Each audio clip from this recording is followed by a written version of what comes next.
Unang beses kong sumama kay Tyrone sa isang seryosong meeting. Doon talaga nasubukan ang kakayahan ko. Kailangan kong tiyakin na isinulat ko ang lahat ng mahahalagang bagay na tinalakay. Pero syempre, nag-record din ako ng usapan nila para makasiguradong wala akong makakaligtaang detalye. Unang beses ko ring makitang seryoso si Tyrone. Hindi siya galit at masungit. Seryoso lang siya at professional. At inaamin ko, nakakabilib siya. Ang talino ng dating niya. Kahit ako na nakikinig lang sa usapan, ay napapatitig talaga sa kanya. He has this charm that will surely get your attention. There's something captivating in the way he speaks, idagdag mo pa ang appeal ng hitsura niya. Hindi ako magsisinungaling. He's one hell of a handsome man. Ibang-iba ang kagwapuhan niya. Kung isa sa alang-alang ang lahat ng kanyang mga katangian, hindi na ako magtataka kung bakit siya ang nakaupo sa pinakamataas na silya ng kumpanya. Ngunit ang kanyang kakayahan at hitsura, ay hindi kailanman mapagtatakpan ng kanyang bulok na pagkatao. Sana ay iniwan na lang niya sa bahay niya ang basura niyang ugali, na sana ay maging professional din siya, pagdating sa mga empleyado niya.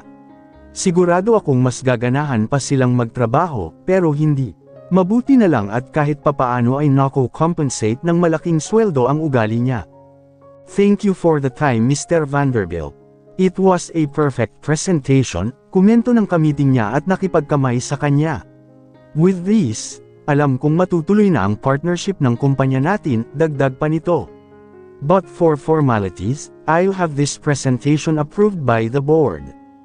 Thank you Mr. Gonzales. I'm looking forward for the official announcement of our partnership, tugon niya rito at ngumiti pa. Pero halata namang pilit ang ngiti niya, dahil hindi ito umabot sa mga mata niya. By the way, bakit hindi mo ako samahan sa tanghalian bilang bahagi ng ating advanced na pagdiriwang? Alok niya rito, nagpareserba ako sa isang napakagandang restaurant sa malapit. Malulugod kung tatanggapin iyon. Thank you, aniya bago siya bumaling sa akin. Claudine, please notify the restaurant and reconfirm the reservation, utos niya sa akin, bago sila na unang lumabas. Habang ako naman, ay dali-daling niligpit ang mga ginamit niya sa presentation. Nang matapos, ay sumunod na ako sa kanila habang tinatawagan ang restaurant. Sir, okay na po, sabi ko sa kanya nang maabutin ko sila. Reconfirmed na po ang reservation. Okay, tipid niyang tugon at hindi man lang ako nilingon. Tuloy-tuloy lang sila sa paglalakad, hanggang sa makalabas ng building. Pumunta si Mr. Gonzales sa sarili niyang sasakyan, at ako naman ay sumunod sa boss ko. Send the minutes to me before 12:02, got it? Striktong sabi niya sa akin, at dirdiretsong pumasok sa sasakyan niya. Pumasok na rin ako at umupo sa passenger seat. Pagkaupo ko pa lang, ay inasikaso ko na agad ang outline ng minutes, para magawa ko to ng maaga mamaya. Kailangang wala na akong dalahing trabaho sa bahay, dahil aasikasuhin ko pa ang anak ko. Nag-text si Raquel na medyo okay na ang pakiramdam ng bata pero nanghihina pa rin. Why do you keep on checking your phone? Puna ni Tyrone sa akin.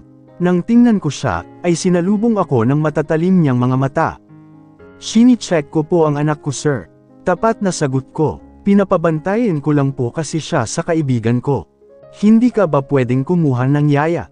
Casual niyang tanong, na para bang kay dali lang ng sinasabi niya. Sa ganoong paraan, magiging mas madali ang mga bagay para sa iyo at sa iyong kaibigan. Hindi mo ba naisip na baka nakakaabala ka na sa kaibigan mo? Binabayaran mo ba sila sa abala na ginagawa mo? Putol niya sa sinasabi ko. Naikuyong ko ang kamay ko. Ramdam ko ang pagkulo ng aking dugo, at pagbigat ng nararamdaman ko. It's not as easy as it sounds sir, may diin kong sabi, habang pilit na kinokontrol ang emosyon ko. Gusto ko siyang sigawan, gusto ko siyang sumbatan, that at all these years, halos gumapang at mamalamos ako, para lang mabuhay ang anak ko. Gusto kong ay sambat sa kanya ang lahat ng paghihirap na pinagdaanan ko, mapalaki lang ng maayos ang anak namin, pero wala akong lakas ng loob para gawin yun. Takot ako na sa oras na malaman niyang ako ang babaeng hinahanap niya, ay kunin niya sa akin ang anak ko. Iyon ang magiging kamatayan ko. Ang pagkuha ng aking anak mula sa akin ay mas masahol pa sa kamatayan. Mababaliw siguro ako kapag nangyari yun. Malamang mawawala na ako ng ganang mabuhay, dahil all these years, nakaraos lang ako sa buhay dahil sa anak ko. Pagkatapos kong matanggap ang aking sweldo sir, kalmadong sagot ko sa kanya, habang pasimpleng ikinukuyom ang kamay ko. I plan to compensate my friend. Salary ha, aniya at tumingin sa akin. Better spend your money wisely. Wala pang kasiguraduhang tatagal ka sa kumpanya ko, paalala niya sa akin bago binuhay ang makina ng sasakyan. But if you do good with your special task, then you might keep your job, dagdag niya at pinaandar na ang sasakyan. Rochelle, nasaan si Charlie? Agarang tanong ko nang makarating ako sa cake shop ng kaibigan ko. Nasa loob sis, kakatapos ko lang painumin ng gamot, sagot niya at lumapit sa akin. Bakas sa mukha niya ang pagod. Naalala ko tuloy ang sinabi ni Tyrone sa akin. Hindi ko mapigilan ang pagbigat ng pakiramdam ko. Nakaka-guilty, Rochelle, tawag ko sa kanya, at niyakap siya ng mahigpit. Salamat ha, salamat talaga. Ha, saan? Sa lahat bulong ko sa kanya at mas hinigpitan pa ang pagkakayakap sa kanya. Huwag kang mag-alala, babawi talaga ako. Pangako yan. Ano ka ba? Kumalas siya sa yakap at ngumiti sa akin. Parang kapatid na kita no. At isa pa, ako ang number one witness sa paghihirap mo. And as your best of the best friend, ito ang paraan ko ng pagpapakita ko ng suporta sa iyo. Tsaka ano ka ba, hindi naman ako masyadong busy today. Ngumiti lang ako sa kanya at muling nagpasalamat. Pagkatapos, ay pinuntahan ko na ang anak ko. Nang makita ko itong nananamlay, ay parang dinurog ang puso ko sa awa. Kung pwede lang nailipat ko sa akin ang nararamdaman niya. Charlie, nakauwi na si Mommy, pilit akong ngumiti sa kanya, bago ko siya kinarga.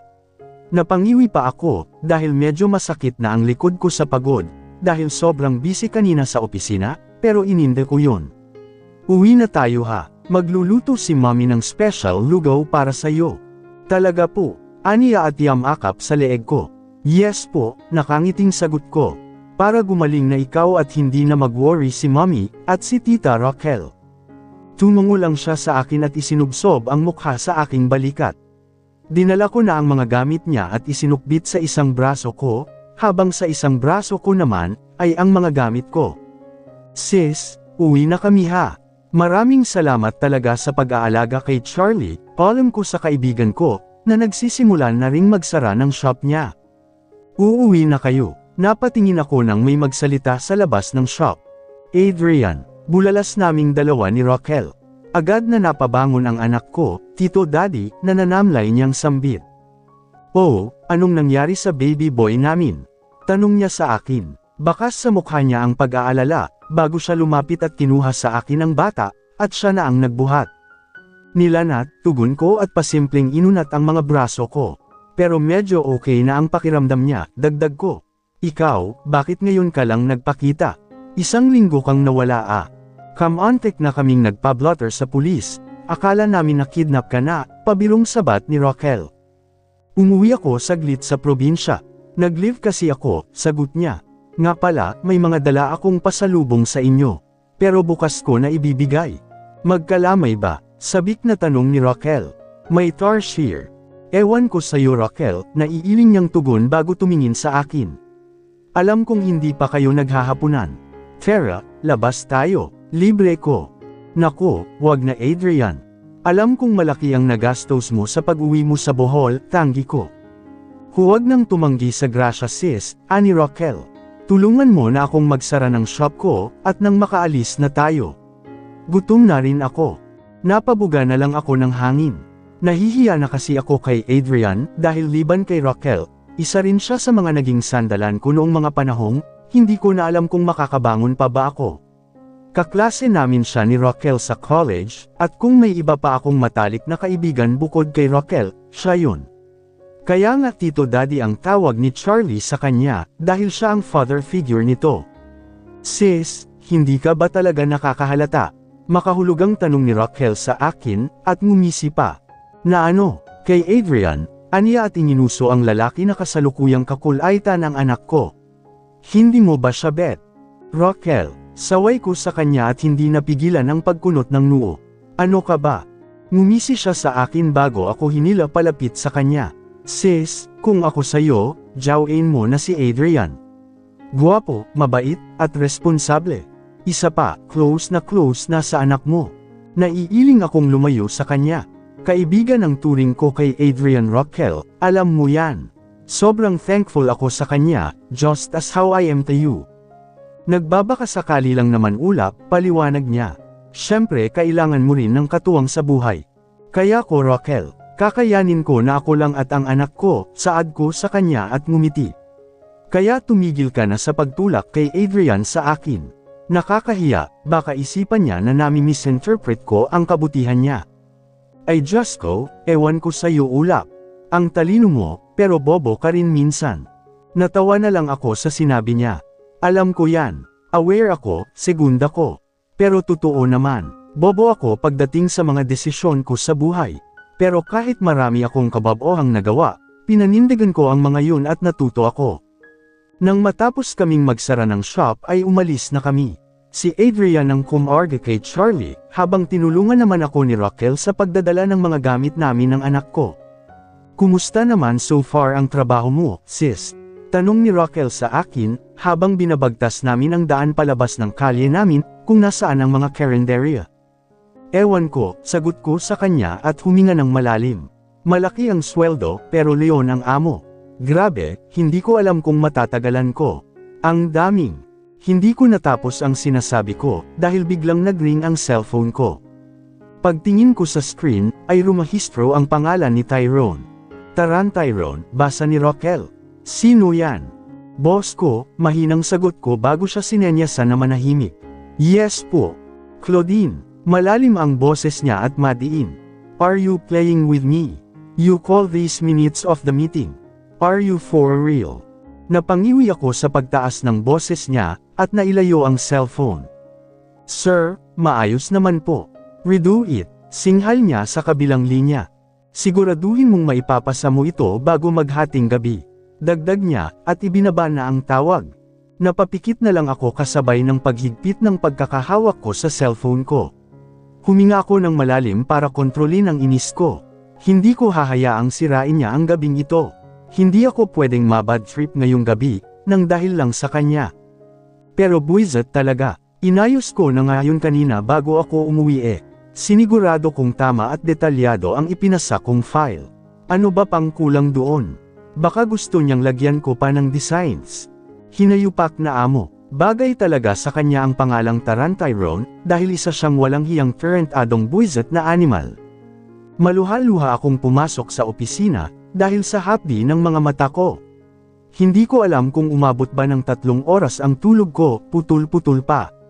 Paano ba naman kasi, makailang beses kong inayos ang minutes ng meeting kahapon.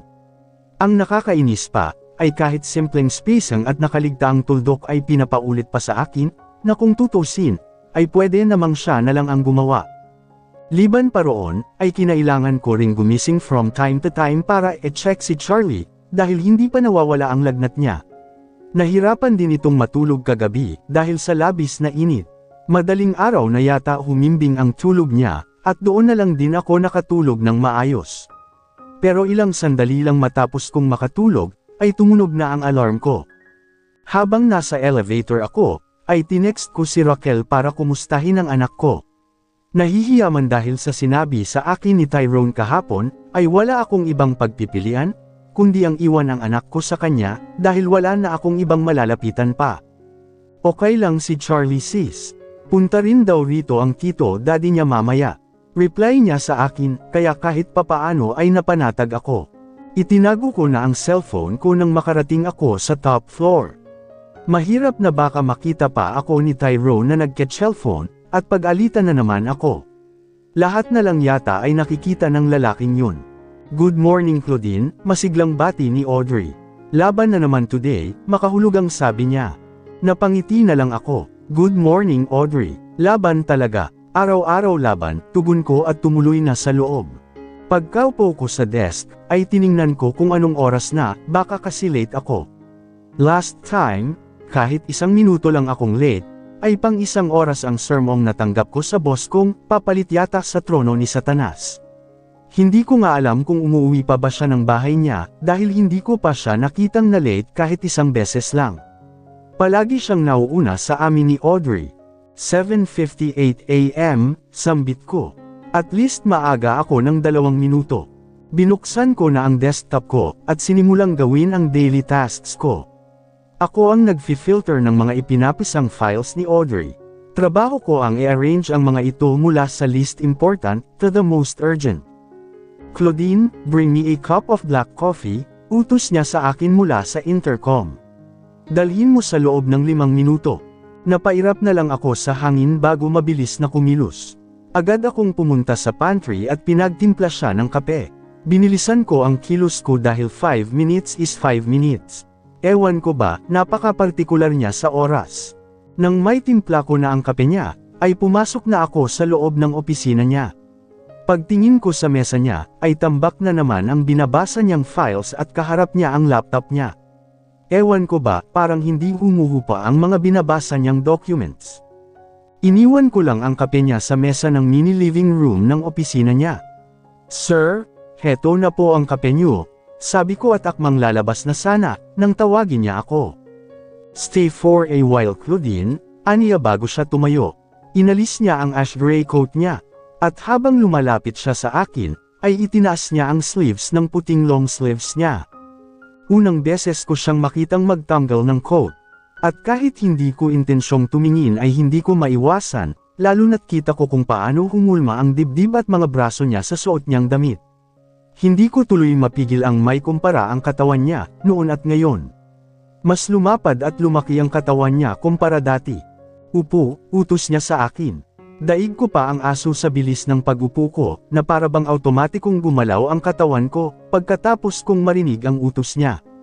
"Maari mo nang simulan ang iyong task bukas," aniya bago sumimsam ng kape. Nakatingin sa akin ang mga mata niyang sumasalamin sa malalim na karagatan. At inaasahan kong magkakaroon ng resulta sa loob ng ilang linggo. Kahit isang piraso ng impormasyon ay sapat na.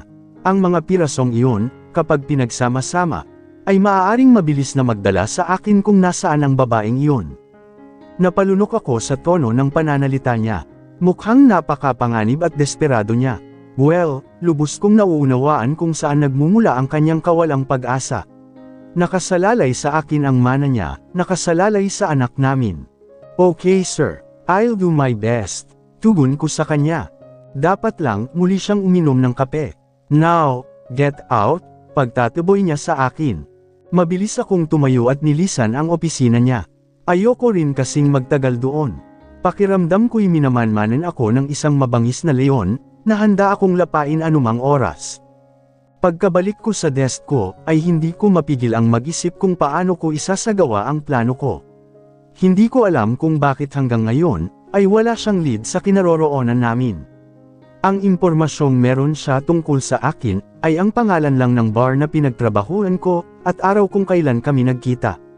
Liban doon ay wala na. Sinabi niya ay nag-hire na rin daw siya ng mga investigator, pero walang nangyari. Siguro dahil walang masyadong nakakakilala sa akin. Kapwa dayo rito sa Maynila ang mga magulang ko. Galing silang probinsya. Sa pagkakaalam ko, ay sa Mindanao ang probinsya ng papa ko at hindi kami kailanman nakapunta roon, dahil malayo at magastos. Nawalan na rin kami ng komunikasyon sa mga kamag-anak ko roon, mula nang mamatay si papa, noong 8 taong gulang pa lamang ako. Si mama naman ay galing ng Cebu. Kilala ko ang mga kamag-anak ko roon, pero hindi ko magawang lumapit sa kanila, dahil galit sila kay mama. Ito kasi ang inaasahan nilang tutulong sa kanilang makaahon sana sa kahirapan, pero maaga itong nag-asawa. Namatay ang mama kong walang kadugong nakiramay. Ako lang ang nagluksa sa pagkamatay niya. Napakalungkot ng buhay ko sa totoo lang. Pero hindi ko kailanman naramdamang mag-isa ako, dahil daladala ko ang alaala ng mga magulang ko, pati na rin ang mga pangarap nila. Blessed din ako sa mga kaibigan ko. Bilang lang man sa aking mga daliri sa kamay, ay sigurado naman akong tunay na maaasahan at malalapitan. Siguro ang naging karanasan ko rin ang rason kung bakit ako nagpupursige ng husto, para mabigyan ng magandang buhay ang anak ko. Siguro kaya hindi ko inasa kay Tyrone at sa pamilya niya, ang buhay ng anak ko. Ang dami ko nang isinakripisyo para kay Charlie, Kaya hindi ko hahayaang makuha siya ng walang kwenta niyang ama, na ang tanging habol lang ay ang pamana ng namayapan nitong ama. Na kaya kong itaguyod ang anak ko noon, kaya sigurado rin akong kaya ko rin ngayon. Natigil ako sa pagmumuni-muni nang marinig ko ang boses ni Tyrone sa intercom, at may iniutos na naman sa akin, and of course, as always, Mad Alien. Kaya mabilis akong tumayo para gawin yon. Habang patagal ako ng patagal dito, ay unti-unti kong naiintindihan kung bakit nakuha ako sa napakagandang kumpanyang to, kahit na may mas qualified sa akin, at yun ay dahil lahat siguro sila, ay umayaw sa ugali ni Tyrone. Kahit ako rin naman, higit pa sa ayaw, kung pwedeng isumpa ay isinumpa ko na siya, pero kailangan ko pang magtiis. Kailangan ko pang mag-ipon ng sapat na pera para hindi kami magutom ng anak ko, sa oras na maghanap ako ng ibang trabaho. At para magawa yun, ay kailangan ko munang magawa ng paraan kung paano ko ibibigay sa kanya ang ilang detalye na kailangan niya, para sa paghahanap sa amin ng anak ko. Leon lang talaga ang kailangan ko. At pagkatapos ng ilang buwan, goodbye na sa'yo Taran Tyrone. Kumusta ang unang araw? Tanong sa akin ni Tyrone, pagkapasok ko pa lang sa opisina. Hindi ko inaasahang madadatnan ko siya, sa mismong desk ko. Nakaupo sa kanto ng mesa, habang magkakrus ang kanyang malalaking mga braso. Kitang-kita ko kung paano mamukol ang suot niyang puting long sleeves, dahil sa pagkakatupi ng mga braso niya. Imbes na sumagot, ay napatitig ako sa kanya. Nakabukas ang unang 3 butones ng kanyang suot, kaya sumilip ang matikas niyang dibdib. Pero ang pinakaagaw pansin talaga, ay ang asul niyang mga mata na tila umiilaw, dahil sa tumatamang liwanag sa mukha niya. Claudine, napakurap ako't napatingin sa kanya, nang marinig ko ang malalim niyang boses. Naningkit ang mga mata niya, kasabay ng pagdidilim ng kanyang ekspresyon. "Pooh, I asked you a question," matigas niyang sambit. Lalong nagdilim ang ekspresyon niya nang tumayo siya, at humakbang papalapit sa akin. Napaatras ako nang makaramdam ng bahagyang takot. Wala pa siyang ginagawa, nakatayo lang siya at nakatitig sa akin gamit ang matalim niyang tingin, pero dama ko ang nag-uumapaw na awtoridad mula sa kanya. "Sorry sir, may iniisip lang," tugon ko at yumuko, para iwasan ang matalim niyang mga titig. "Wala po akong nakuhang panibagong impormasyon sir. Wala pong sumasagot ng katanungan ko, paglalahad ko. At nagsasabi ako ng totoo. I knew it. Ano pa bang inaasahan ko?" Aniya bago niya ako nilagpasan. "Next time, iwan mo sa bahay niyo kung ano man yang iniisip mo. Nandito ka para magtrabaho." Presensya ng isip. Opo, mahinang tugon ko habang nakayuko pa rin, hindi na para iwasan ang mga tingin niya kundi para itago ang pag-irap ko sa kanya. Pero hindi po ako susuko. Sisiguraduhin kong makakahanap ako ng mga lead. Napatigil siya sa paglalakad kaya napatingin ako sa kanya. Lumingon siya sa akin. Desperado na panatilihin ang trabahong ito, ha? Aniya bago ko nakita ang pag-angat ng sulok ng labi niya. "Better find those leads you're talking about, or kiss this job, goodbye." Hindi ko alam kung ako lang ba, pero pakiramdam ko'y may halong pang-iinsulto ang sinabi niya sa akin. Ang sarap sabihin sa kanya ng harap-harapan na sa totoo lang, ay gustong-gusto ko nang mag-resign dahil sa kasamaan ng ugali niya. "Ito ba ang paraan mo para mawala ako sir?" Nakagat ko na lang ang labi ko, nang hindi ko napigil ang sumagot sa kanya. Tuluyan siyang humarap sa akin, habang bahagyang nakakunot ang noo. "Bakit mo nasabi yan?" Naikuyong ko ang kamay ko. "Kasi ang trabahong ito ay kalokohan lang. Hindi nga nagtagumpay ang mga private investigator na mahanap ang mag-ina mo. Paano pa kaya ang kagaya ko, na walang kahit na anong alam sa pag-iimbestiga?" Paliwanag ko sa kanya, at nang makita kong ibukan niya ang bibig niya, ay muli akong nagpatuloy. "Ngunit tulad ng sinabi mo, desperado akong panatilihin ang trabahong ito, kaya makakahanap ako ng mga lead no matter what." Tumitig lang siya sa akin. "Isipin mo kung ano ang gusto mong isipin.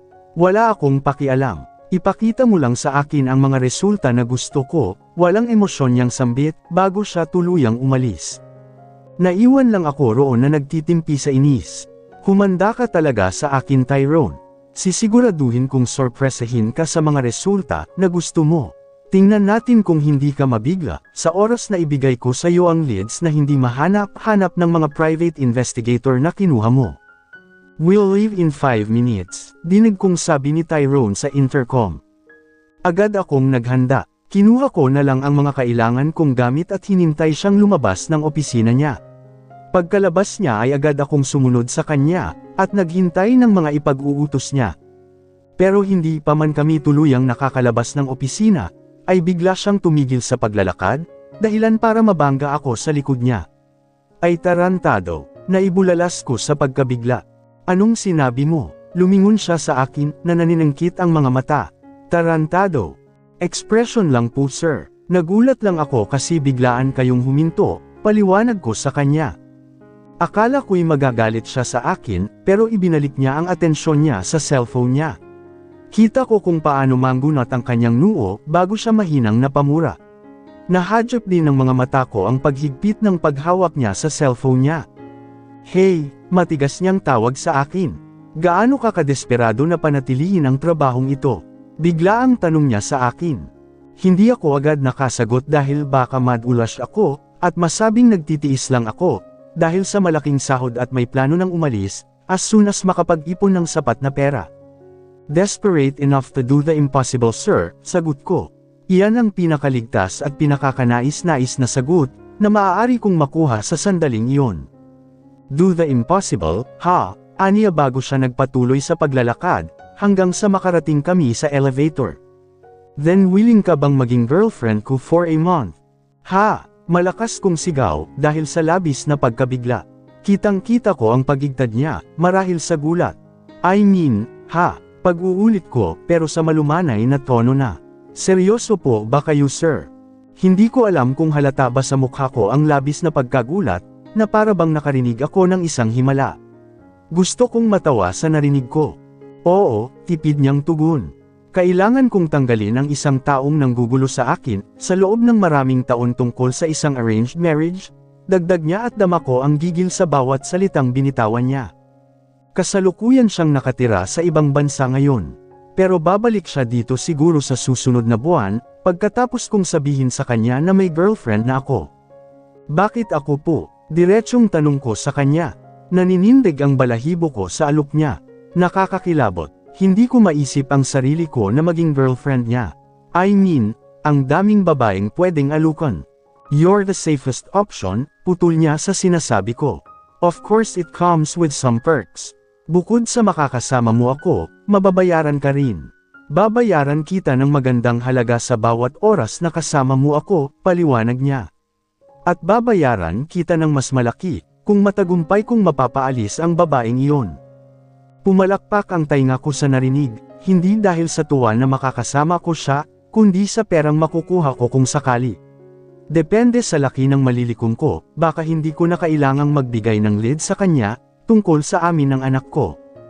Alam kong ito ay maaaring tunog ng isa pang problema para sa akin, ngunit ang problemang ito ay malamang na nagkakahalaga ng panganib, at mas ligtas kaysa sa unang opsyon na nasa isip ko. Kung hindi mamasamain, pwede mo bang sabihin sa akin ang higit pa tungkol dito sir? Tanong ko sa kanya. Kita ko ang pag-angat ng sulok ng labi niya. Parang desidido ka na, desperado ka na talaga no. Wala na akong pakialam sa tingin niya sa akin. Tama naman siya, desperado na ako sa pera, pero hindi dahil sa personal kong interes, kundi dahil iniisip ko ang magiging kinabukasan ng anak ko. Gagawin ko ang lahat para sa anak ko. Bubuhayin ko siya sa sariling diskarte ko, at wala akong pakialam kahit bumaba man ang tingin ng ibang tao sa akin. Hindi tayo kikita sa pagiging ma-pride. As long as desente at malinis ang trabaho at malaki ang kikitain, susugal ako, kahit pa magpanggap akong girlfriend ng lalaking kinasusuklaman ko. Mayroon akong mga dahilan sir, sabi ko na lang sa kanya. Then I guess we have a deal. I'll fill you in with the details later in the car, aniya bago may kung anong kinalikot sa cellphone niya. Tumungo lang ako at naghintay na ipaliwanag niya ang sitwasyon. So, ang babaeng ito ay anak ng pinakamalapit na kaibigan ng aking ama, panimula niya nang makapasok kami ng sasakyan.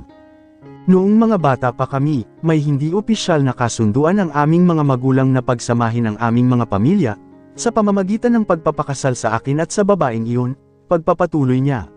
Ngunit ang kasunduang iyon ay hindi nagtagal at napawalang bisa, dahil tumanggi akong gawin ito. Ayokong pakasalan ng babaeng iyon.